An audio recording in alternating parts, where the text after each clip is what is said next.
Hiobi jetonte në tokën e Uzit. Ai ishte njeri i drejtë, i ndershëm, kishte frikë nga Zoti dhe i shmangej së keqes. Ai kishte 7 djemë dhe 3 vajza, shumë bagëti dhe shërbëtor.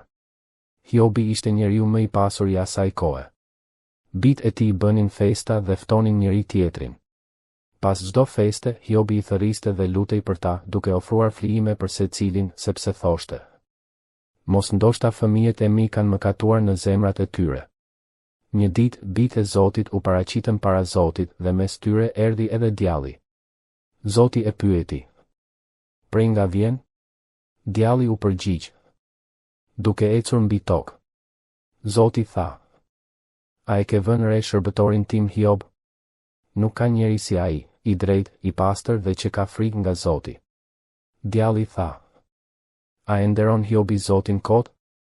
Ti e ke bekuar dhe e ke mbrojtur. Hiqi bekimet dhe do të kthehet kundër. Zoti i tha: Gjithçka që ka është në dorën tënde, por mos e prek vet Hiobin. Atëherë djalli u largua.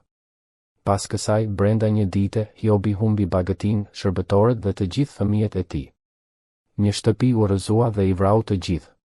Kur Hiobi e dëgjoi këtë, ai u ngrit, grisi rrobat, ra për tokë dhe tha: La kuriq dola nga barku i nënës sime. Dhe la kuriq do të kthehem. Zoti dha, Zoti mori. Qoftë i bekuar emri i Zotit. Në gjithë këtë, Hiobi nuk mëkatoi dhe nuk e fajsoi Zotin. Kapitulli 2. Një ditë tjetër, bijtë e Zotit u paraqitën përsëri para Zotit dhe mes tyre erdhi edhe djalli. Zoti e pyeti: Prej nga vjen? Djalli u përgjigj: Duke ecur mbi tokë. Zoti tha: A e ke vënë re shërbëtorin tim Hiob? Nuk ka njeri si ai mbi tokë, i drejtë dhe i ndershëm, që ka frikë nga Zoti. Ai ende qëndron i palëkundur, megjithse ti më nxite kundër tij. Djalli u përgjigj: Lëkur për lëkur. Njeriu jep gjithçka për jetën e vet. Por shtrije dorën dhe prek mishin dhe kockat e tij dhe do të mallkoj. Zoti i tha: Ja, ai është në dorën tënde. Por ruaje jetën e tij. Atëherë djalli u largua nga prania e Zotit. Dhe e goditi Hiobin me plagë të rënda nga koka deri te këmbët. Hiobi mori një copë qeramike dhe kruaj ndërsa rinte ulur në hi. Gruaja e tij i tha: A ende po qëndroni patundur? Mallko Zotin dhe vdis. Por Hiobi ju përgjigj: Ti flet si një grua e pamend. A do ta pranojmë të mirën nga Zoti dhe të mos pranojmë të keqen? Në gjithë këtë, Hiobi nuk mëkatoi me buzët e tij. Kur 3 miqtë e Hiobit dëgjuan për fatkeqësitë që i kishin ndodhur, erdhën për ta ngushëlluar. Kur e pan nga larg, nuk e njohën. Grisën rrobat dhe hodhën pluhur mbi kokat e tyre. Ata u ulën pranë tij 7 ditë e 7 netë. Dhe askush nuk i tha asnjë fjalë, sepse e pan se dhimbja e tij ishte shumë e madhe. Kapitulli 3. Pas kësaj, Hiobi hapi gojen dhe mallkoi ditën e lindjes së tij. Ai tha: Qoftë mallkuar dita kur linda. Dhe nata që tha: Unë ngjis një djalë. Qoftë ajo ditë errësirë. Le të mos kujtohet nga Zoti i lartë. Dhe drita të mos shkëlqejë mbi të. Pse nuk vdiqa që në lindje? Pse nuk mora frymë dhe nuk mbaroi gjithçka? Pse më pritën gjunjët? Dhe pse më ushqyen gjinjt? Tani do të isha shtrirë në paqe. Do të flija dhe do të pushoja. Pse u jepet dritë atyre që vuajnë? Dhe jetë atyre që janë të hidhëruar në shpirt? Unë pres vdekjen, por ajo nuk vjen. E kërkoj më shumë se thesaret. Sepse përpara se të ha, më vjen pëshertima. Dhe rënkimet e mia derdhen si ujë. Atë që kisha frikë, më erdhi mbi mua. Ajo që druaja, më ndodhi. Nuk kam qetësi, nuk kam pushim. Nuk kam paqe. Vetëm mundim. Kapitulli 4. Atëherë foli Elifazi nga Temani dhe tha: Nëse dikush përpiqet të flas, a do të lodhesh? Por kush mund të hesh? Ti ke udhëzuar shumë njerëz. Dhe ke forcuar duar të lodhura. Fjalët e tua kanë mbajtur këmbë që lëkundeshin. Dhe ke forcuar gjunjë të dobët. Por tani që fatkeqësia të ka rënë mbi ty, ti ligështohesh. Tani që të ka prekur, ti tronditesh. A nuk është frika jote nga Zoti mbështetja jote? A nuk është jeta jote e ndershme shpresa jote? Mendo tani. A ka humbur ndonjëherë i pafajshmi? Ku janë shfarosur të drejtët? Unë kam parë se ata që mbjellin të keqen dhe mbjellin vuajtje, të njëjtën gjë korrin. Me frymën e Zotit ata shuen. Me fërshëllimën e zemërimit të tij zhduken. Zhurma e luanit pushon. Dhëmbët e luanit të fortë thyhen. Luani vdes nga mungesa e gjahut. Dhe këlyshët e tij shpërndahen. Kapitulli 5. Elifazi vazhdoi të fliste dhe i tha Hiobit se edhe sikur të thërriste dik për ndihmë, nuk kishte kush t'i përgjigjej. Sipas tij, zemërimi shkatëron budallajin dhe xhelozia e çon të pamendin drejt humbjes. Ai tregoi se kishte parë njerëz që dukej sikur po ndërtonin jetën e tyre mbi themele të forta, por pa pritur gjithçka që kishin u shkatërrua. Fëmijët e tyre mbetën pa mbrojtje dhe askush nuk u doli në ndihmë. Elifazi tha se vuajtja nuk del rastësisht nga toka dhe mjerimi nuk lind vetvetiu. Njeriu, sipas tij, lind për mundim, ashtu si shkëndijat fluturojnë lart nga zjarri. Prandaj, po të ishte në vendin e Hiobit, ai do t'i drejtohej Zotit dhe do t'ia besonte atij çështjen e vet. Ai foli për fuqinë e Zotit, duke thënë se ai bën gjëra të mëdha dhe të pakuptueshme, mrekulli pa fund. Zoti dërgon shi mbi tokë dhe ujëra mbi fusha, ai larton të përulurit dhe nxjerr të pikëlluarit drejt shpëtimit. Ai prish planet e dinakëve që duart e tyre të mos kenë sukses dhe i zë të mençurit në dinakërinë e tyre. Elifazi tha se i lumtur është njeriu që Zoti e qorton dhe se njeriu nuk duhet ta përçmojë disiplinën e tij. Sepse Zoti plagos, por edhe shëron, ai godet, por duart e tij gjithashtu shërojnë. Ai shpëton nga shumë fatkeqësi dhe mbron njeriu nga e keqja. Në fund, Elifazi e siguroi Hiobin se, nëse do të dëgjonte dhe do ta pranonte këtë, do të kishte paqe dhe siguri.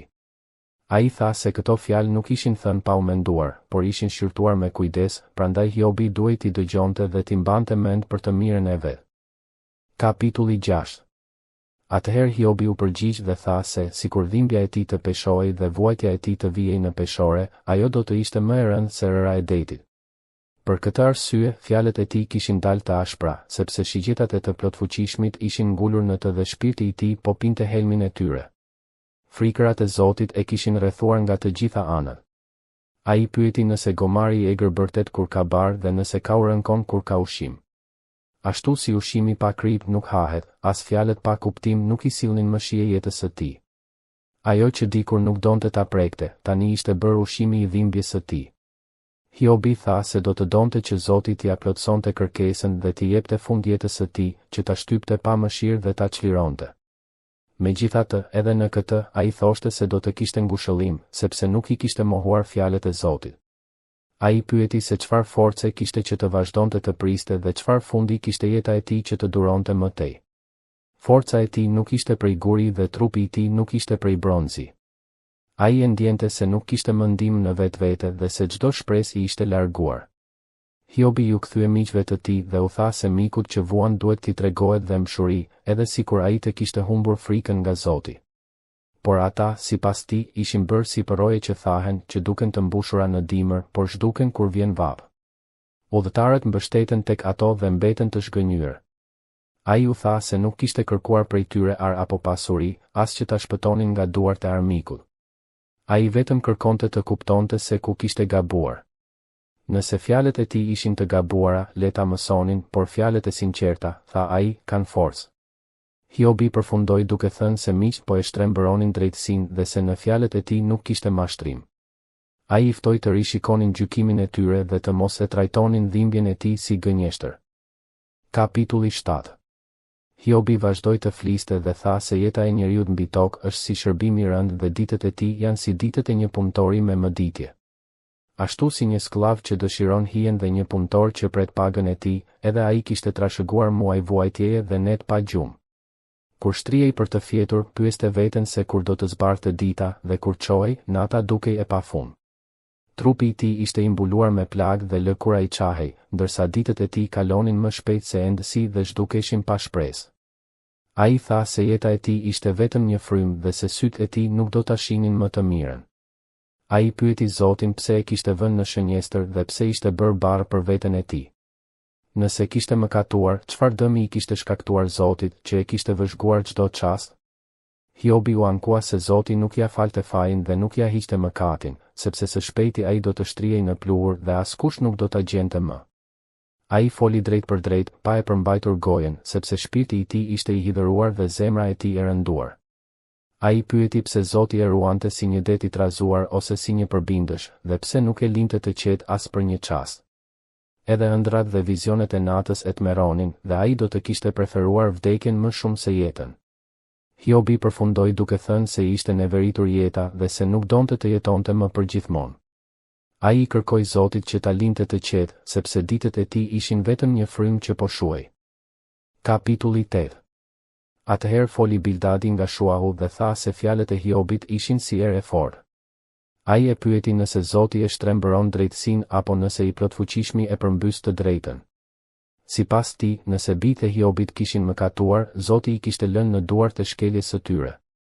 Bildadi i tha Hiobit që nëse do ta kërkonte me sinqeritet Zotin dhe do t'i lutej të plotfuqishmit, nëse do të ishte i pastër dhe i drejtë, Zoti do të zgjohej për të dhe do ta rivendoste banesën e tij në drejtësi. Edhe pse fillimi i tij kishte qenë i vogël, fundi i tij do të bëhej shumë i madh. Ai e nxiti Hiobin të pyeste brezat e kaluar dhe të mësonte nga etërit, sepse njerëzit janë vetëm të dieshëm dhe nuk dinë asgjë, ditët e tyre janë si hije mbi tokë. Sipas tij, të parët do ta mësonin se kallami nuk rritet pa ujë dhe bima nuk qëndron pa lagështi. Ai tha se shpresa e të ligut është si fije merimange, ai mbështetet mbi shtëpinë e tij, por ajo nuk qëndron, mbahet pas saj, por ajo shembet. Njeriu i tillë lulëzon përpara diellit, por rrënjët e tij mbështillen mbi gur dhe kërkojnë vend në shkëmb, por kur Zoti e shkul, ai zhduket dhe vendi i tij nuk e njeh më. Bildadi përfundoi duke thënë se Zoti nuk e hedh poshtë njeriun e ndershëm dhe nuk e mban për dorë të ligun. Ai tha se Zoti do ta mbushte përsëri gojen e Hiobit me të qeshura dhe buzët e tij me brohoritje, ndërsa ata që e urrenin do të mbuloheshin me turp dhe çadra e të ligjve nuk do të ekzistonte më. Kapitulli 9. Atëherë Hiobi u përgjigj dhe tha se e dinte mirë që gjërat ishin ashtu, por pyeti se si mund të jetë njeriu i drejtë përpara Zotit.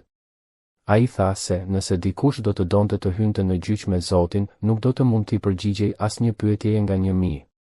Ai pranoi se Zoti është i urtë në zemër dhe i fuqishëm në forcë dhe se askush nuk i reziston dhe del i pafajshëm. Zoti lëviz malet pa u vënë re dhe i përmbys në zemërimin e tij. Ai e trondi tokën nga vendi i saj dhe shtyllat e saj dridhen. Ai i flet diellit dhe ai nuk lind dhe i mbyll yjet me vul. Zoti shtrin qiejt i vetëm dhe ecën mbi valët e detit. Ai krijoi Arushën, Orionin, Plejadat dhe thellësitë e jugut. Ai bën gjëra të mëdha dhe të pashpjegueshme, mrekulli pa numër. Hiobi tha se nëse Zoti kalon pranë tij, ai nuk e sheh, nëse kalon, ai nuk e kupton. Nëse ai merr diçka, kush mund ta ndalë? Kush mund t'i thotë, çfarë po bën? Zoti nuk e tërheq zemërimin e tij dhe edhe ndihmësit e krenarisë përkulen para tij. Si mund t'i përgjigjet Hiobi Zotit dhe të zgjedh fjalë për t'u mbrojtur? Edhe sikur të ishte i drejtë, ai nuk do të guxonte të fliste, por do t'i lutej gjykatësit të tij për mëshirë. Edhe nëse do ta thërriste dhe ai do t'i përgjigjej, Hiobi nuk do ta besonte se Zoti ja kishte dëgjuar zërin. Ai tha se Zoti e shtyp me stuhi dhe i shton plagët pa shkak. Nuk e le të marrë frym, por e mbush me hidhërime. Nëse bëhet fjalë për forcë, Zoti është i fuqishëm, nëse për gjyq, kush mund ta thërras për t'u përballur? Hiobi tha se edhe po të ishte i drejtë, goja e tij do ta dënonte, edhe po të ishte i pafajshëm, ai do ta shpallte fajtor. Ai tha se nuk i jep rëndësi jetës së vet dhe se e përbuz atë. Sipas tij, Zoti shkatëron si të pafajshmin ashtu edhe të ligun, dhe kur një fatkeqësi sjell vdekje të papritur, ai nuk i ndalon vuajtjet e të pafajshmëve. Ai tha se toka i jepet në dorë të ligut dhe se Zoti mbulon fytyrat e gjykatësve të saj. Nëse nuk është ai, kush tjetër? Është. Ditët e Hiobit kalonin më shpejt se një vrapues, iknin pa parë asgjë të mirë. Kalonin si anije të shpejta, si shqiponji që hidhet mbi pren. Nëse thoshte se do ta harronte dhimbjen dhe do të ndryshonte fytyrën, përsëri i trembej të gjitha vuajtjeve të tij, sepse e dinte se Zoti nuk do ta shpallte të pafajshëm. Ai pyeti pse duhej të lodhej kot, sepse edhe po të lahej me ujë bore dhe t'i pastronte duart me sapun, Zoti do ta zhyste përsëri në balë dhe rrobat e tij do ta urrenin. Hiobi tha se Zoti nuk është njeri si ai, që të hyjnë në gjyq së bashku. Nuk ka asnjë ndërmjetës mes tyre që të vër dorën mbi të dy. Ai kërkoi që Zoti ta largonte shkopin e tij prej tij dhe frika e tij të mos e tmerronte më, që ai të mund të fliste pa frikë, sepse ashtu siç ishte, nuk mundej. Kapitulli 10. Hiobi tha se shpirti i tij ishte i lodhur nga jeta dhe se do të fliste në hidhërimin e shpirtit të tij. Ai tha se do t'i drejtohej Zotit dhe do t'i thoshte të mos e dënonte pa i treguar arsyen pse po e kundërshtonte. Ai pyeti Zotin nëse i dukej e drejtë ta shtypte, ta përbuste veprën e duarve të tij dhe të ndihmonte planet e të ligjve. Ai pyeti nëse Zoti kishte sy si njeriu, apo nëse shihte si shenjë njeriu. A ishin ditët e Zotit si ditët e vdekatarit, apo vitet e tij si vitet e njeriut, që ai të kërkonte faj tek Hiobi dhe të hetonte mëkatin e tij? Hiobi tha se Zoti e dinte se ai nuk ishte fajtor dhe se askush nuk mund ta shpëtonte nga dora e tij. Ai kujtoi se duart e Zotit e kishin formuar dhe e kishin krijuar plotësisht, dhe megjithatë tani ai po e shkatëronte. Ai i kërkoi Zotit të kujtonte se e kishte formuar si argjil dhe pyeti pse po e kthente përsëri në pluhur. Ai tha se Zoti e kishte derdhur si qumësh dhe e kishte mpiksur si djath, e kishte veshur me mishe me lëkur dhe e kishte endur me kocka e me nerva. Zoti i kishte dhënë jetë dhe dashuri, dhe kujdesi i tij e kishte ruajtur frymën e tij. Por Hiobi tha se këto gjëra Zoti i kishte fshehur në zemrën e tij dhe se ai kishte plane të tjera. Nëse Hiobi mëkatonte, Zoti e vëzhgonte dhe nuk ia falte fajin. Nëse ishte i ligë, mirë ai, nëse ishte i drejtë, nuk guxonte të ngrinte kokën, sepse ishte i mbushur me turp dhe shihte mjerimin e vet. Ai tha se, po të ngrinte kokën, Zoti do ta ndiqte si një luan dhe do të tregonte përsëri fuqinë e tij kundër tij. Ai sillte dëshmitar të rinj kundër Hiobit dhe shtonte zemërimin e tij, duke e goditur vazhdimisht. Atëherë Hiobi pyeti pse Zoti e kishte nxjerrë nga barku i nënës së tij. Ai tha se do të kishte dashur të vdiste dhe që asnjë sy të mos e kishte parë. Do të kishte qenë sikur të mos kishte ekzistuar kurrë dhe do të ishte çuar drejt nga barku në varr. Ai i kërkoi Zotit ta linte pak, që të kishte pak gëzim përpara se të shkonte në vendin nga i cili nuk kthehet më, në tokën e errësirës dhe të hijes së vdekjes, në tokën e errët si teri, ku drita është si errësirë. Kapitulli 11. Atëherë foli Sofari nga Naama dhe tha se një mori fjalësh nuk mund të mbetet pa përgjigje dhe se një njeri që flet shumë nuk mund të quhet i drejtë. Ai pyeti nëse fjalët boshe të Hiobit duhej të heshnin të tjerët dhe nëse askush nuk do ta qortonte atë kur tallej. Sofari tha se Hiobi kishte thënë, mësimi im është i pastër dhe unë jam i pafajshëm para syve të Zotit. Por ai shtoi se do të dëshironte që vetë Zoti të fliste dhe të hapte buzët kundër Hiobit, që t'i tregonte sekretet e diturisë, sepse dituria e vërtet është shumë më e thellë se ajo që njeriu kupton. Ai i tha Hiobit se Zoti kishte harruar një pjesë të mëkatit të tij dhe se vuajtjet e tij nuk ishin aq të mëdha sa e meritonte. Pastaj e pyeti nëse mund të depërtonte në thellësitë e Zotit apo të arrinte për sosmërinë e të plotfuqishmit. Ajo është më e lartë se qielli, çfarë mund të bëjë njeriu? Më e thellë se bota e të vdekurve, çfarë mund të di? Masa e saj është më e gjatë se toka dhe më e gjerë se deti. Nëse Zoti kalon, burgos ose thërret në gjyq, kush mund ta ndalojë? Sepse ai e njeh mashtrimin e njeriut dhe e sheh padrejtësinë pa pasur nevojë ta hetojë. Sofari tha se njeriu i zbrazët do të bëhej i mençur vetëm kur një gomar i egër të lind njeri. Pastaj i tha Hiobit se nëse do ta kthente zemrën e tij nga Zoti dhe do të shtrinte duart drejt tij, nëse do të largonte padrejtësinë nga duart e tij dhe nuk do të lejonte që e keqja të banonte në çadrat e tij, atëherë do të ngrinte fytyrën pa turp dhe do të ishte i qëndrueshëm, pa frikë. Ai tha se Hiobi do ta harronte mjerimin e tij dhe do ta kujtonte si ujëra që kanë kaluar. Jeta e tij do të ishte më e ndritshme se mesdita dhe errësira do të bëhej si mëngjesi. Ai do të kishte shpresë, sepse do të kishte siguri, do të pushonte i qetë dhe askush nuk do ta tremte. Shumë njerëz do t'i kërkonin ndihmë. Por sytë e të ligjve do të shuheshin, arratisja do t'u mungonte dhe shpresa e tyre do të ishte vetëm fryma që po u shuhet. Kapitulli 12. Atëherë Hiobi u përgjigj dhe tha se me të vërtet ata ishin njerëzit e ditur dhe se me vdekjen e tyre do të vdiste edhe dituria. por ai tha se edhe ai kishte mendje si ata dhe nuk ishte më i ulët se ata, sepse kush nuk i di këto gjëra. Ai tha se ishte bërë objekt talljeje për miqtë e tij, ai që i lutej Zotit dhe që Zoti i përgjigjej, ndërsa njeriu i drejtë dhe i pafajshëm përqeshej. Ai shtoi se për atë që jeton i qetë, fatkeqësia është përbuzje, e përgatitur për ata që rrëshqasin. Çadrat e grabitçarëve janë të sigurta dhe ata që e provokojnë Zotin jetojnë të qetë, ata që mbajnë Zotin në duart e tyre.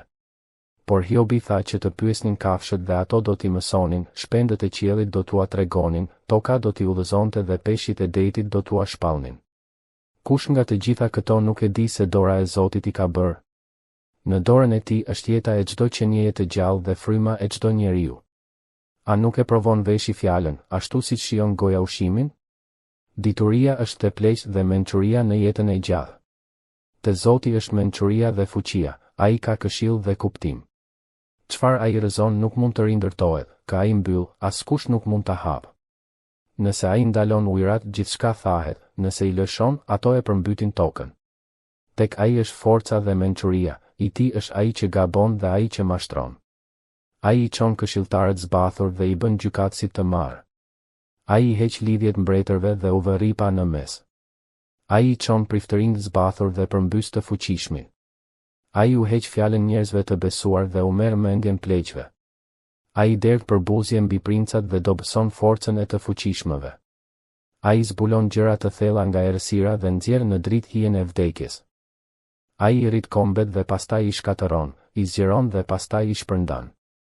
Ai u heq mendjen krerëve të popullit dhe i bën të enden në shkretëtir pa rrugë. Ata prekin errësirën pa dritë dhe ai i bën të lëkunden si të dehur. Kapitulli 13. Hiobi tha se sytë e tij i kishin parë të gjitha këto dhe veshët e tij i kishin dëgjuar e kuptuar. Ajo që dinin ata, e dinte edhe ai, nuk ishte më i ulët se ata. Por ai tha se donte t'i fliste drejt për drejt Zotit dhe të diskutonte me të. Ai u tha miqve të tij se ishin mbrojtës të gënjeshtrës dhe mjek të pavlerë. Ai tha se do të ishte më mirë për ta të heshtnin, sepse kjo do të dukej si mençuri. Hiobi i pyeti pse flisnin padrejtësisht për Zotin dhe pse mbronin një çështje të rreme. A do ta mashtronin Zotin siç mashtrohet një njeri?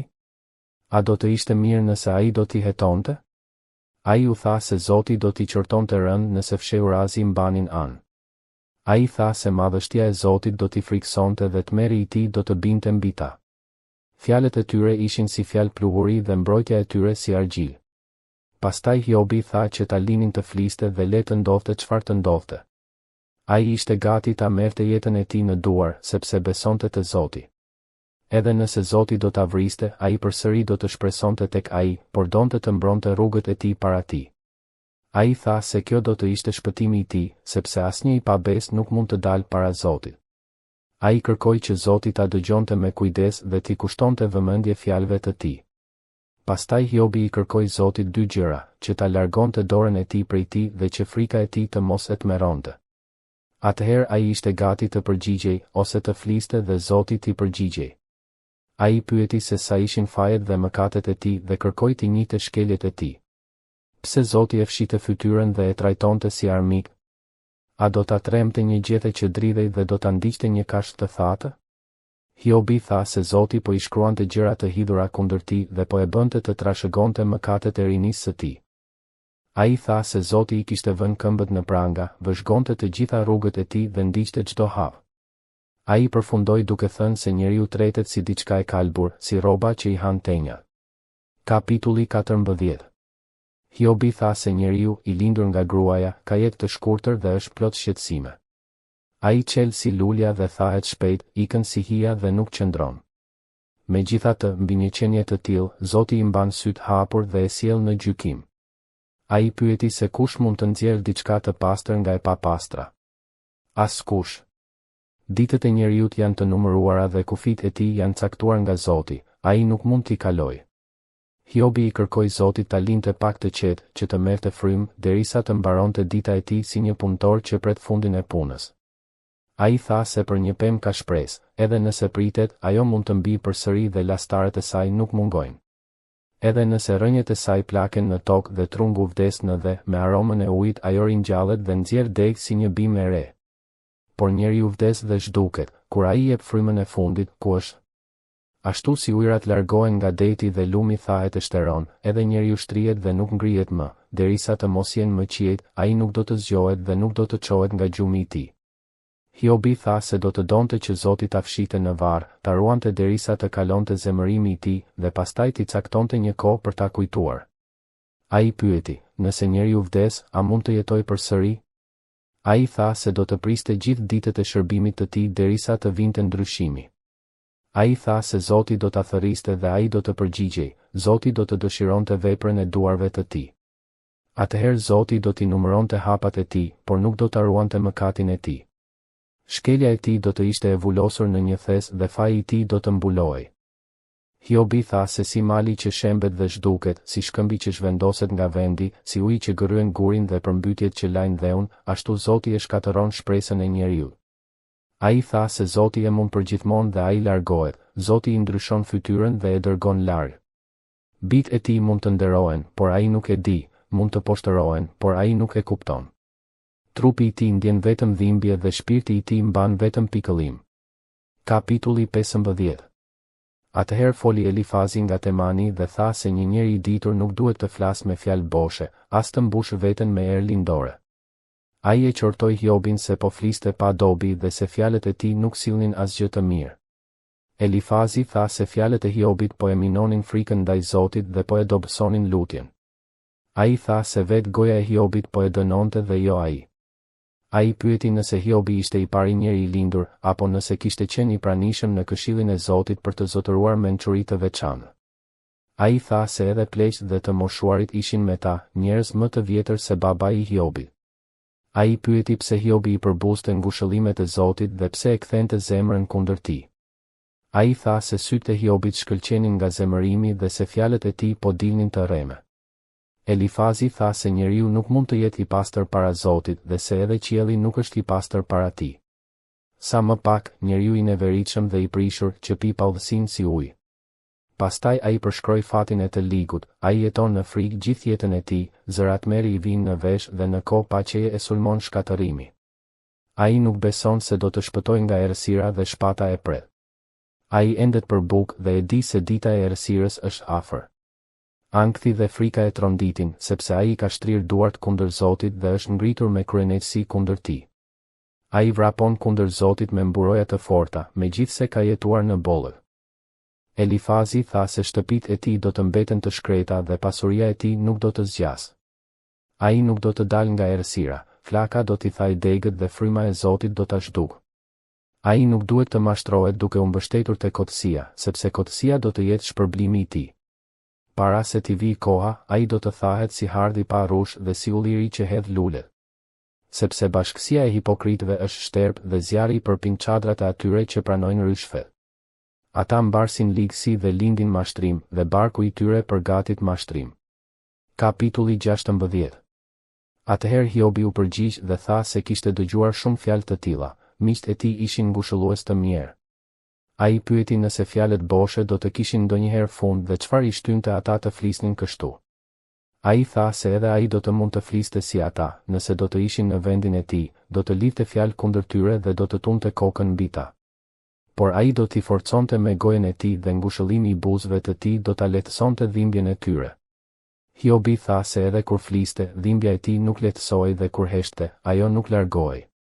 Tani Zoti e kishte lodhur dhe kishte shkatëruar gjithë familjen e tij. Ai tha se Zoti e kishte rrudhur dhe kjo ishte bërë dëshmi kundër tij, dobësia e tij ngrihej dhe e akuzonte në fytyrë. Ai përshkroi se si zemërimi i Zotit e kishte shyer dhe e kishte ndjekur si një armi. Zoti i kishte mprehur syt mbi të, njerëzit e kishin thyer dhe e kishin goditur në fytyrë. Zoti e kishte dorëzuar të padrejtët dhe e kishte hedhur në duart e të ligjve.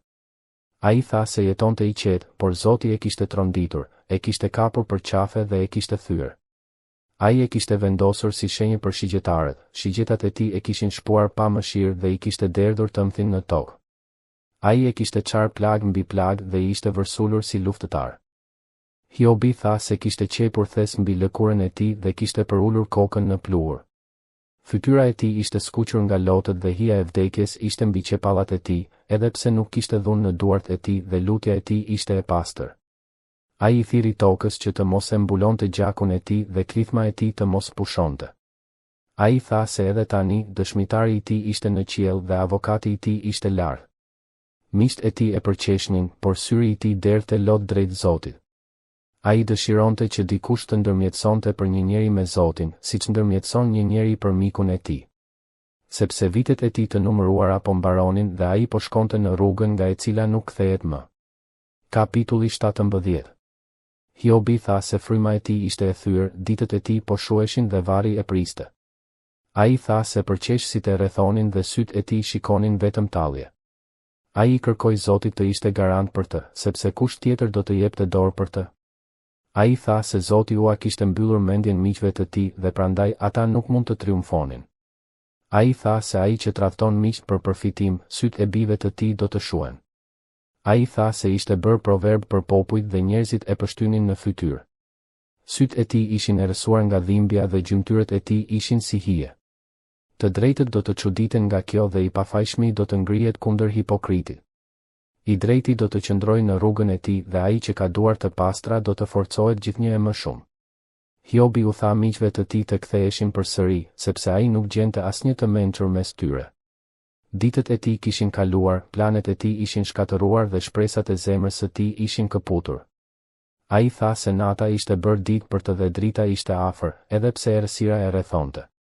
Nëse shpresa e tij ishte varri dhe shtrati I tij ishte bërë në errësirë, nëse ai I thoshte gropës, ti je babai im dhe krimbave, ju jeni nëna ime dhe motra ime, atëherë ku ishte shpresa e tij?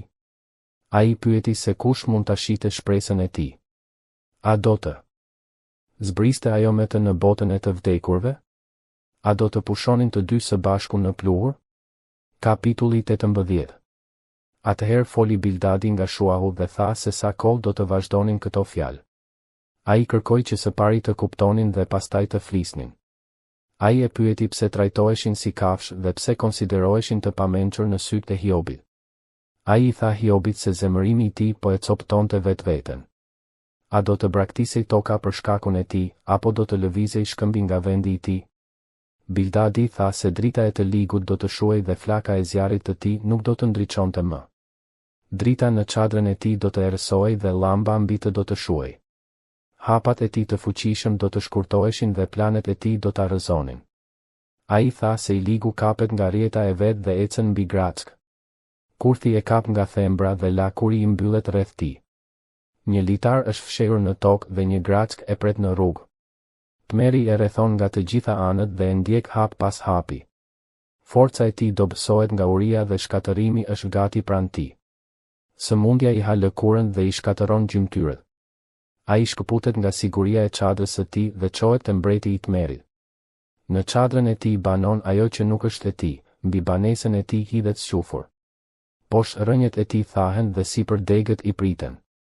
Kujtimi I tij zhduket nga toka dhe emri I tij nuk përmendet më nëpër rrugë. Ai shtyhet nga drita në errësirë dhe dëbohet nga bota. Ai nuk ka pasardhës as trashëgimtar mes popullit të tij dhe askush nuk mbetet aty ku ka jetuar. Ata që vinë më vonë do të çuditen nga fati I tij dhe ata që erdhen më parë do të tronditen nga tmeri. Këto janë banesat e të ligut dhe ky është vendi I atij që nuk e njeh Zotin. Kapitulli 19. Atëherë Hiobi u përgjigj. Ai I pyeti miqtë e tij sa kohë do ta trazonin shpirtin dhe do ta shtypnin me fjalë. Ai tha se tashmë e kishin poshtëruar shumë herë dhe nuk kishin turp ta sulmonin përsëri. Edhe nëse kishte gabuar, gabimi I tij mbetej me të. Por nëse ata po mburreshin kundër tij dhe e përdornin vuajtjen e tij si provë, atëherë duhej ta dinin se ishte Zoti ai që e kishte goditur dhe e kishte rrethuar me rjetën e tij. Hiobi tha se thërriste për drejtësi, por nuk merrte përgjigje, kërkonte ndihmë, por nuk gjente gjykim. Zoti I kishte mbyllur rrugën që të mos kalonte dhe kishte hedhur errësirë mbi shtigjet e tij. Ja kishte hequr nderin dhe I kishte marrë kurorën nga koka. Ai tha se Zoti e kishte rënuar nga çdo anë dhe shpresa e tij ishte shkulur si një pemë. Zemërimi I tij ishte ndezur kundër tij dhe e kishte trajtuar si armik. Ushtrit e tij kishin ardhur bashk, kishin ngritur kamp rreth çadrës së tij dhe e kishin rrethuar. Hiobi tha se vëllezërit e tij e kishin braktisur, të njohurit ishin larguar dhe të afërmit e kishin harruar. Ata që banonin në shtëpinë e tij dhe shërbëtorët e tij e shihnin si të huaj. Ai thërriste shërbëtorin e vet, por ai nuk përgjigjej, edhe pse I lutej. Fryma e tij ishte bërë e padurueshme për gruan e vet dhe ai ishte I neveritshëm për fëmijët e familjes së tij. Edhe fëmijët e përqeshnin, kur ai çohej, ata flisnin kundër tij. Të gjithë miqtë e ngushtë e urrenin dhe ata që ai donte ishin kthyer kundër tij. Mishi I tij ishte ngjitur pas kockave dhe ai kishte shpëtuar vetëm me lëkurën e dhëmbëve. Ai u lutej miqve të tij që të kishin mëshirë, sepse dora e Zotit e kishte goditur. Pse po e ndiqnin edhe ata, si Zoti, dhe nuk ngopeshin me mishin e tij? Pastaj Hiobi shpalli fjalët e tij më të fuqishme. Ai dëshironte që fjalët e tij të shkruheshin, të gdhendeshin në gur për jetë. Sepse ai e dinte se shpëtimtari I tij jeton dhe se në fund do të qëndrojë mbi tokë. Edhe pasi lëkura e tij të jetë shkatëruar, ai do ta shohë Zotin me sytë e tij. Zemra e tij digjej brenda tij nga kjo shpresë.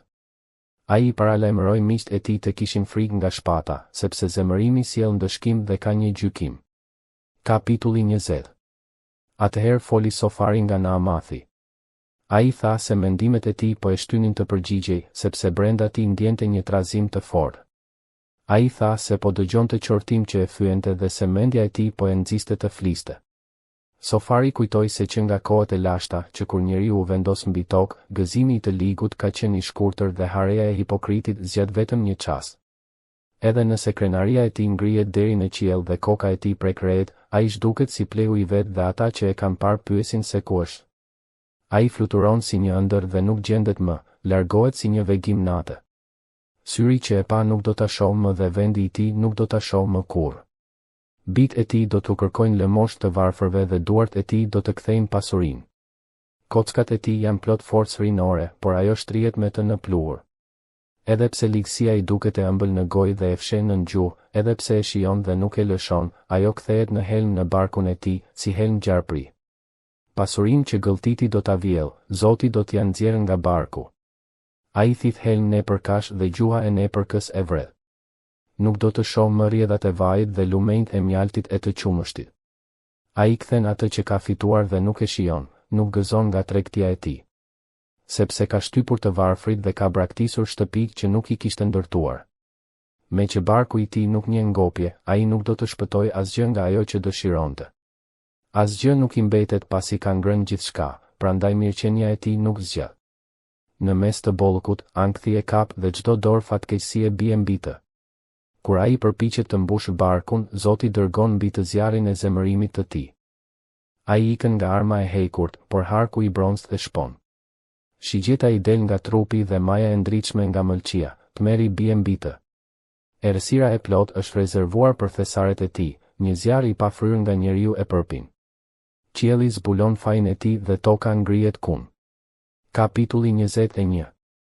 Atëherë Hiobi mori fjalën dhe u kërkoi miqve të tij ta dëgjonin me durim. Ai tha se kjo do të ishte ngushëllimi I vetëm që mund t'i jepnin. Pasi ta dëgjonin, le të talleshin po të donin. Ai tha se ankesa e tij nuk ishte kundër njeriut, por kundër Zotit, dhe pyeti pse nuk duhej të ishte I paduruar.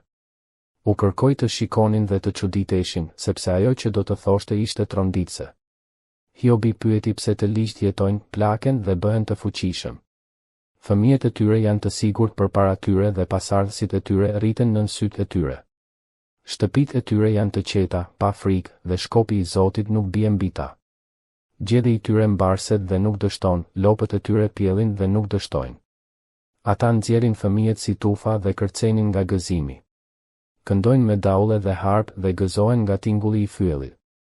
Ditët e tyre I kalojnë në mirëqenie dhe zbresin në varr pa vuajtje. Megjithatë I thon Zotit, largohu prej nesh, nuk duam të dim për rrugët e tua.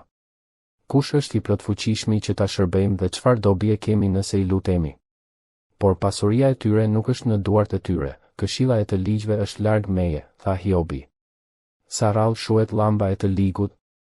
Sa rrallë vjen mbi ta shkatërimi? Sa shpesh Zoti u ndan fatkeqësinë me zemërim? Hiobi tha se ata nuk janë si kashk përpara erës dhe as si byk që e merr stuhia. Ju thoni se Zoti ruan ndëshkimin për bitë e tij, por më mirë ta ndëshkoj vetë të ligun që ta ndjej. Le ta shoh shkatërimin e vet dhe le të pi nga zemërimi I të plotfuqishmit. Çfarë I intereson atij për familjen e tij pas vdekjes, kur muajt e tij janë të numëruar?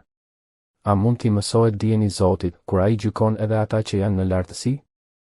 Një njeri vdes në kulmin e fuqisë së tij, i qetë dhe i sigurt, me enët plot qumësht dhe kockat të lagura nga palca. Një tjetër vdes me shpirt të hidhur, pa shijuar kur të mirën. Të dy shtrihen njësoj në pluhur dhe krimbat i mbulojnë. Hiobi tha se i njite mendimet e miqve të tij dhe planet që kishin për ta shtrembëruar çështjen.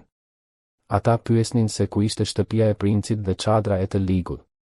Por Hiobi u tha të pyesnin ata që udhëtojnë dhe do ta kuptonin se i ligu ruhet për ditën e shkatërimit dhe çohet për ditën e zemërimit. Askush nuk ja qorton rrugën në fytyrë dhe askush nuk ja kthen atë që ka bërë. Ai çohet në varr dhe mbi varrin e tij bëhet roje. Tufat e luginës i duken të ëmbla dhe gjithë njerëzit e ndjekin, si edhe ata para tij ishin të panumër. Prandaj, përfundoi Hiobi, si po përpiqeni të më ngushëlloni me fjalë boshe, kur në përgjigjet tuaja mbetet vetëm gënjeshtra. Kapitulli 22. Atëherë Elifazi nga Temani mori fjalën. Ai e pyeti nëse një njeri mund t'i sjellë dobi Zotit, apo nëse i urti fiton ndonjë gjë për të. A i pëlqen Zotit drejtësia e njeriut, apo fiton ai diçka nëse rrugët e tij janë të pastra? Sipas Elifazit, Zoti nuk po e qortonte Hiobin për shkak të frikës ndaj tij, por për shkak të ligësisë së tij të madhe dhe mëkateve pa fund. Ai akuzoi se kishte marrë peng nga vëllai pa arsye, kishte lënë njerëzit lakuriq pa rroba, nuk kishte dhënë ujë të eturve dhe kishte mohuar bukën e të uriturve.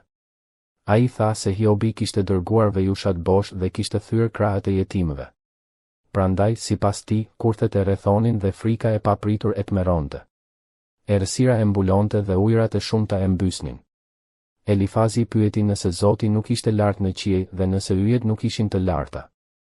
Megjithatë, ai tha se Hiobi mendonte se Zoti nuk shite dhe se errësira e fshite atë. Rreth, sipas tij, ishin mbulesë për sytë e Zotit, ndërsa ai ecte mbi qarkun e qiellit. Ai e pyeti nëse Hiobi do të ndiqte rrugën e lashtë të njerëzve të ligjë që u shkatëruan para kohe, të cilëve përmbytja u amori themelin. Ata i kishin thënë Zotit, largohu prej nesh, dhe çfarë mund t'u bënte i plotfuqishmi? Megjithatë, ai ua kishte mbushur shtëpit me të mira, por këshilla e të ligjve ishte larg prej meje, tha Elifazi. Të drejtët e shohin këtë dhe gëzohen, ndërsa i pafajshmi i përqesh. Ai tha se armiqtë e tyre janë shkatëruar dhe ajo që u mbeti u përpi nga zjarri. Pastaj i bëri thirrje Hiobit të pajtohej me Zotin dhe të ishte në paqe, sepse kështu do t'i vinte e mira. Ai e ftoi të pranonte mësimin e Zotit dhe t'i vendoste fjalët e tij në zemër. Nëse do të kthehej te i plotfuqishmi, do të ndërtohej përsëri, nëse do ta largonte paudhësinë nga çadra e tij, do të ishte i sigurt. Elifazi tha se nëse Hiobi e hidhte arin në pluhur dhe arin e Ofirit mes gurve të përrenjve, atëherë i plotfuqishmi do të ishte ari i tij dhe argjendi i tij i çmuar. Atëherë do të kënaqej te Zoti, do të ngrinte fytyrën drejt tij dhe lutjet e tij do të dëgjoheshin. Kapitulli 23. Hiobi mori fjalën përsëri. Ankesa e tij ishte ende e rëndë dhe dora e Zotit e shtypte më fort se rënkimi i tij. Ai dëshironte të dinte se ku mund ta gjente Zotin, që të shkonte deri te vendbanimi i tij. Ai do t'ia paraqiste çështjen e tij dhe do ta mbushte gojen me argumente. Do të donte të dinte çfarë do t'i përgjigjej Zoti dhe çfarë do t'i thoshte. A do të debatonte ai me të me forcë të madhe?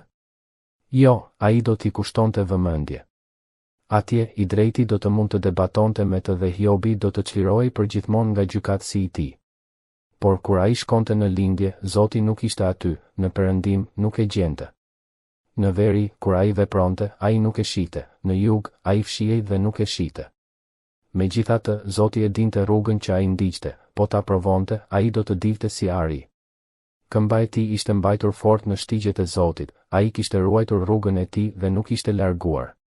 Ai nuk ishte larguar nga urdhërimet e buzëve të tij, fjalët e Zotit i kishte ruajtur më shumë se ushimin e përditshëm. Por Zoti është i pandryshueshëm dhe kush mund ta kthejë mbrapsht? Çfarë dëshiron ai, e bën. Ai përmbush atë që ka vendosur për Hiobin dhe shumë gjëra të tilla janë ende me të. Prandaj Hiobi tronditej përpara tij dhe, kur e mendonte, kishte frikë nga ai. Zoti e kishte bërë zemrën e tij të ligësht dhe i plotfuqishmi e kishte tmerruar.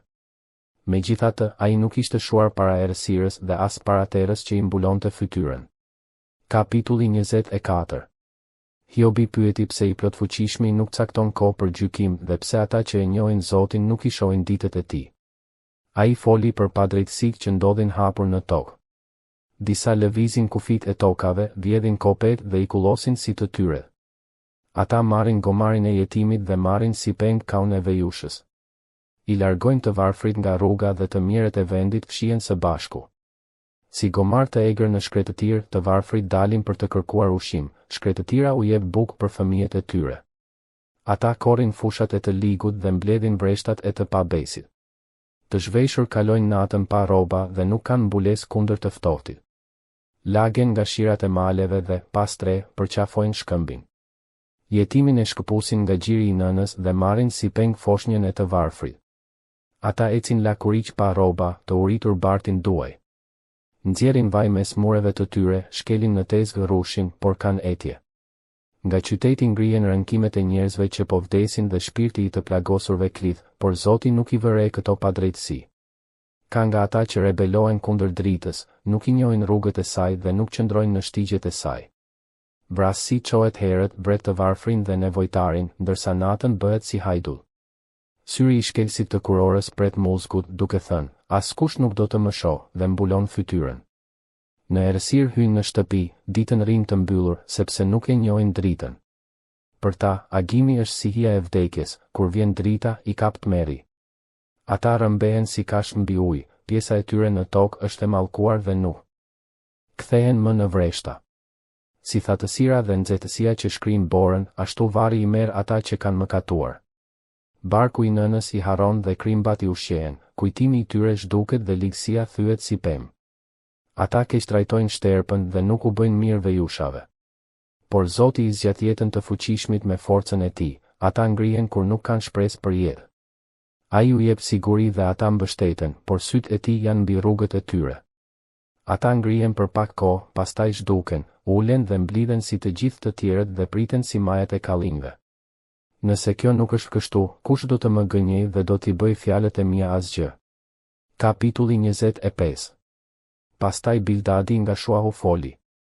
Ai tha se pushteti dhe frika i përkasin Zotit dhe se ai vendos paqen në lartësitë e tij.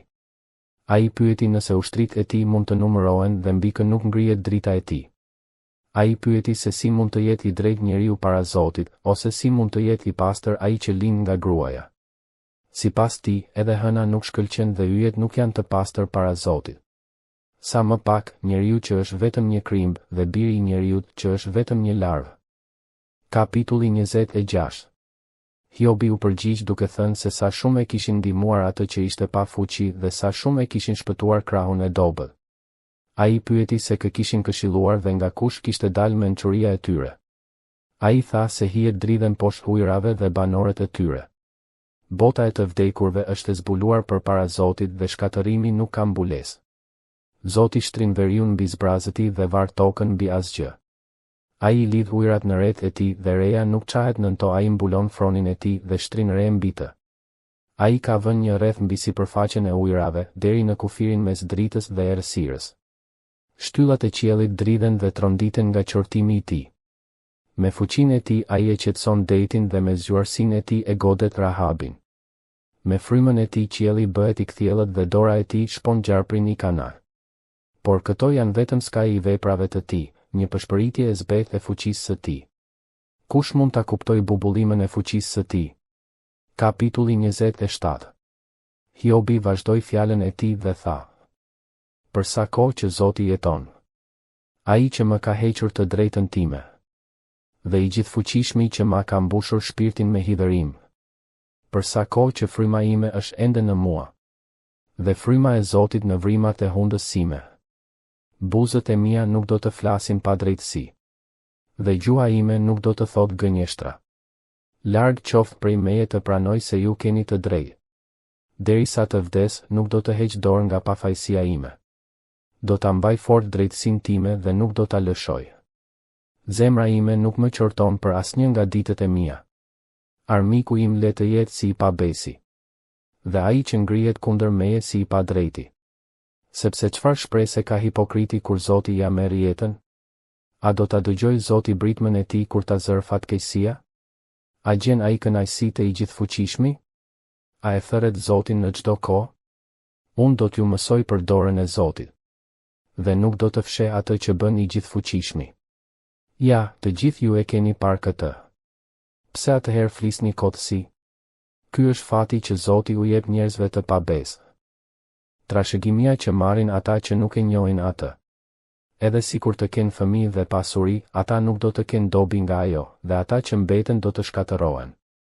Hiobi tha se edhe sikur të grumbullojnë argjend dhe pasuri, ajo nuk do të mbetet, sepse e drejta dhe pafajësia do të mbeten për ata që janë të Zotit. Shtëpitë e njerëzve të ligë janë të dobëta, të paqëndrueshme, dhe pasuria e tyre nuk zgjat. Zoti e godet pa mëshirë dhe ata nuk mund të shpëtojnë. Njerëzit shohin dhe duartrokasin për fundin e tyre dhe ata që janë të papërshtatshëm zhduken. Kapitulli 28. Hiobi foli për mençurinë dhe kuptimin e saj.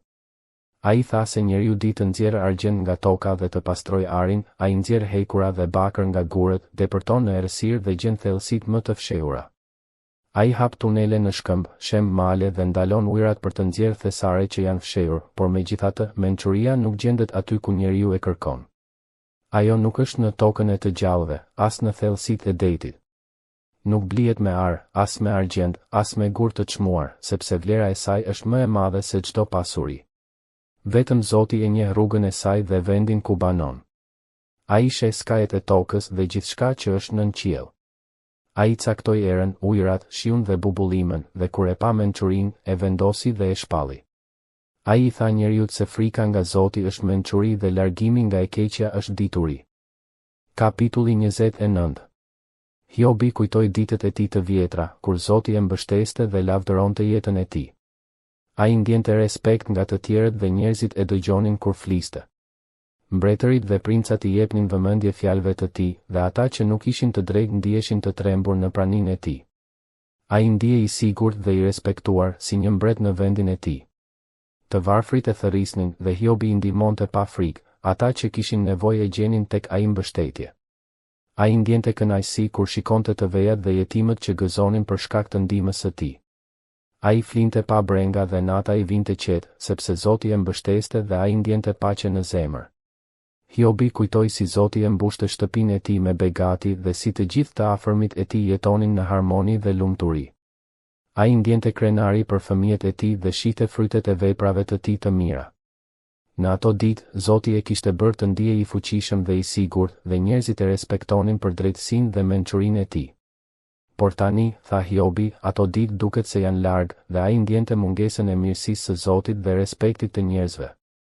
Ai kujtoi sa e mirë dhe e qetë ishte jeta e tij atëherë dhe sa larg duket tani kjo qetësi dhe respekti.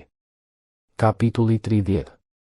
Hiobi foli për ditët e tij të vështira dhe për njerëzit që e tallnin dhe e poshtëronin. Ata që më parë ishin të rinj dhe të dobët, tani talleshin me të dhe nuk e respektonin. Të rinjt e papërgjegjshëm dhe të ligë I thoshin gjëra të këqija, dhe ai ndjente për ulje përballë tyre. Ata që nuk kishin asgjë e përbuznin dhe talleshin me vuajtjet e tij. Ai ndjente dhimbje për vetmin dhe pabarazin që e rrethonte. Njerëzit që nuk e njihnin Zotin dhe që nuk kishin frikë nga ai, ishin të lirë të talleshin dhe të poshtëronin të drejtin, dhe Hiobi ndjente se ishte I braktisur. Ai kujtoi ditët kur njerëzit e respektonin dhe e nderonin, dhe krahasoi ato ditë me vuajtjet e tanishme. Zemra e tij ishte e mërzitur, por ai nuk humbi besimin tek Zoti. Ai ndjente dhimbje për të gjithë ata që jetonin në padrejtësi, por brenda tij mbeti një shpresë e brishtë se Zoti e shikonte dhe nuk e kishte harruar. Kapitulli 31. Hiobi foli për drejtësinë e tij dhe për mënyrën se si kishte jetuar gjithë jetën. Ai tha se kishte shmangur të keqen dhe nuk kishte marrë pjesë në gjëra të padrejta. Ai kishte ruajtur sytë e tij nga shikimi I gjërave të ndaluara dhe nuk kishte kërkuar gratë e të tjerëve. Ai kishte shmangur mashtrimet dhe nuk kishte fshehur të vërtetën. Ai kujtoi se nuk kishte shfrytëzuar të varfrit apo të pamundurit dhe nuk kishte I lënduar të vejat dhe jetimën. Ai kishte ndihmuar të varfrit dhe kishte bërë drejtësi kur kishte mundësi. Ai nuk kishte mashtruar askënd dhe nuk kishte fshehur mëkatet e tij.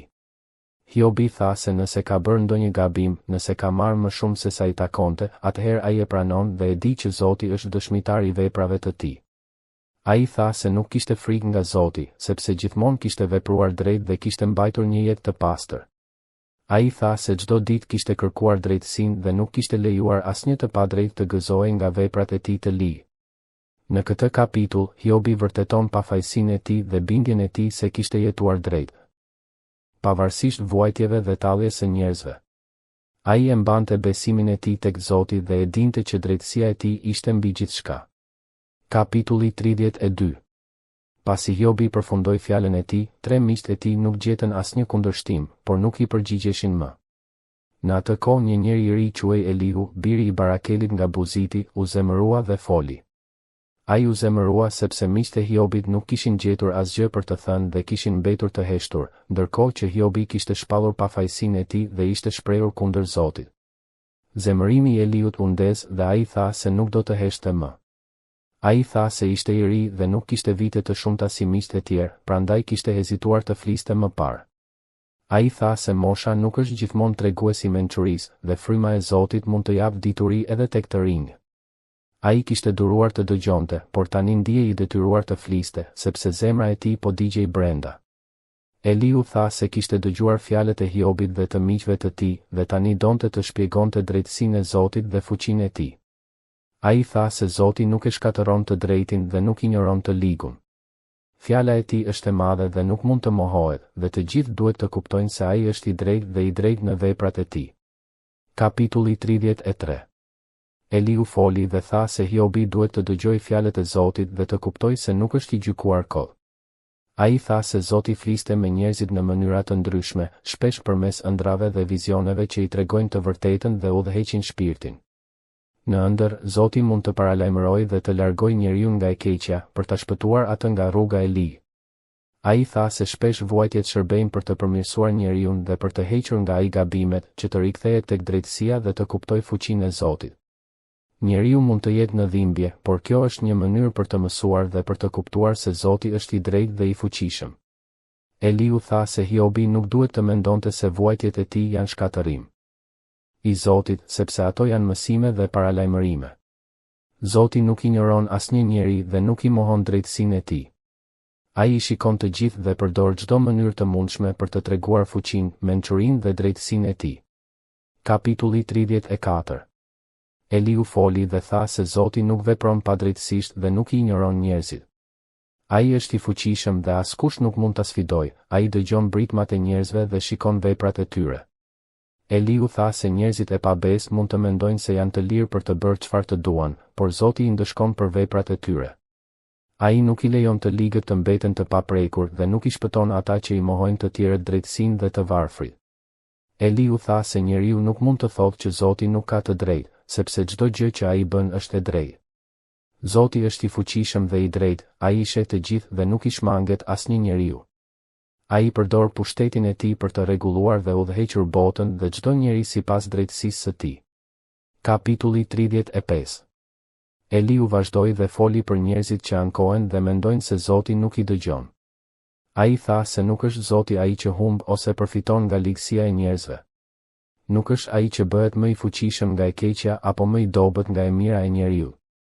Ai tha se kur njeriu është i padrejtë dhe bën mëkate, kjo nuk e prek Zotin. Zoti është i lartë dhe i drejtë. Kur njeriu ngrihet dhe thotë se nuk merr shpërblim për të mirën e bërë, Elihu tha se kjo nuk është se Zoti nuk e shikon. Ai dëgjon britmat e njerëzve dhe i kujton atyre rëndësinë e frikës nga Zoti dhe largimit nga e keqja. Elihu theksoi se njeriu shpesh nuk kupton fuqinë dhe drejtësinë e Zotit dhe mendon se veprimet e tij nuk kanë pasojë, por Zoti gjithmonë shikon dhe vepron sipas drejtësisë. Kapitulli 36. Elihu foli për fuqinë dhe drejtësinë e Zotit, duke treguar se Zoti nuk e shkatëron të drejtin dhe nuk injoron të ligun. Ai shikon çdo gjë dhe dëgjon britmat e të shtypurve. Zoti përdor stuhi, shi dhe bubullima për të treguar fuqinë e tij dhe për të kujtuar njerëzit për drejtësinë e tij. Ai është madhështor dhe askush nuk mund ta sfidojë, çdo gjë që ndodh tregon drejtësinë dhe mençurinë e tij. Njeriu shpesh nuk e kupton fuqinë e qiellit dhe të natyrës, por Zoti i drejton të gjithë sipas planit të tij dhe çdo veprim i tij ka kuptim. Kapitulli 37. Elihu vazhdoi duke përshkruar madhështinë e Zotit dhe frikën që shkakton fuqia e tij. Qielli dridhet nga fjala e tij, reja dhe stuhia tregojnë madhështinë e tij dhe bubullima dhe erat zbulojnë forcën që nuk mund të sfidohet. Njeriu është i vogël dhe i brisht përballë këtyre mrekullive dhe nuk mund t'i kuptoj plotësisht veprat e Zotit. Vetëm frika dhe respekti për atë japin mençuri të vërtetë dhe largimi nga e keqja tregon kuptimin e jetës dhe rrugën e drejtë për të ndjekur. Kapitulli 38. Zoti ju përgjigj Hiobit nga stuhia dhe e pyeti se kush ishte ai që sfidonte dijen dhe fuqinë e tij. Ai pyeti ku ishte Hiobi kur ai vendoste themelet e tokës, kur shtronte detin mbi hapësirë dhe kur krijonte re dhe stuhi. Zoti tregoi se ai ka pushtet mbi natyrën, mbi shiun, erën, bubullimat dhe dritën, dhe askush nuk mund të sfidoj planin e tij. Ai i tregoi Hiobit se fuqia e tij është e madhe dhe se njeriu nuk mund ta kuptojë plotësisht madhështinë e veprave të tij. Kapitulli 39. Zoti vazhdoi dhe pyeti Hiobin për krijesat e tokës, duke treguar se ai vendos të gjitha gjërat në vendin e tyre. Ai foli për lirinë dhe instinktet e kafshëve, ku është fuqia e dhisë së egër dhe guximi i luanit, ku kërcejnë hirt dhe çfarë mësojnë drerët nga natyra. Ai përshkroi kafshët e egra që jetojnë sipas ligjeve të tij dhe tregoi se njeriu nuk mund të dominojë dhe të kuptojë plotësisht veprat e Zotit. Çdo krijesë i shërben planeve të tij dhe tregon madhështinë e drejtësisë dhe mençurisë së Zotit. Kapitulli 40. Zoti i foli Hiobit dhe e pyeti nëse do të sfidonte fuqinë e tij, duke treguar madhështinë dhe pushtetin që vetëm ai ka. Ai pyeti se kush mund të sfidojë ose kundërshtojë planin e tij, sepse ai është krijuesi i çdo gjëje dhe mbikëqyr çdo gjë në tokë. Zoti përshkroi krijesën Behemot, një kafshë e madhe dhe e fuqishme, që lëviz me siguri dhe nuk friksohet nga njeriu. Ai tregoi se asnjë njeri nuk mund ta mbajë të kontrolluar dhe se fuqia e Zotit duket në krijesat e tij, duke treguar se njeriu duhet të njohë kufijtë e tij dhe të ketë respekt për madhështinë e Zotit. Kapitulli 41. Zoti foli për krijesën Leviatan, një kafshë e madhe dhe e frikshme, që askush nuk mund ta mbajë ose të sfidojë fuqinë e saj. Ai e përshkroi si të patjetërsueshme dhe të pathyer nga njeriu, me lëkurë të fortë dhe dhëmb të fuqishëm. Ai tregoi se fuqia e Zotit duket në krijesat e tij dhe askush nuk mund të sfidojë planin e tij. Njeriu duhet të njohë kufijtë e tij dhe të kuptojë se vetëm Zoti ka pushtet mbi çdo gjë dhe çdo krijesë në tokë. Kjo tregon madhështinë dhe drejtësinë e Zotit, që nuk mund të sfidohet nga askush. Kapitulli 42. Pas gjithë këtyre fjalëve, Hiobi u përgjigj me nderim dhe pendim përpara Zotit. Ai kuptoi se kishte folur pa e kuptuar plotësisht fuqinë dhe mençurinë e Zotit dhe u pendua për fjalët e tij. Zoti e shpërbleu Hiobin duke ia rikthyer shëndetin, familjen dhe pasurinë e tij. Ai pati 7 djemë dhe 3 vajza dhe u bë më i pasur se më parë, dhe i gjithë qyteti e respektoi dhe e lavdëroi. Hiobi jetoi një jetë të gjatë dhe paqe në fund, duke parë gjeneratat e pasardhësve të tij dhe duke njohur fuqinë dhe drejtësinë e Zotit, duke e adhuruar dhe falënderuar për gjithçka që kishte bërë në jetën e tij.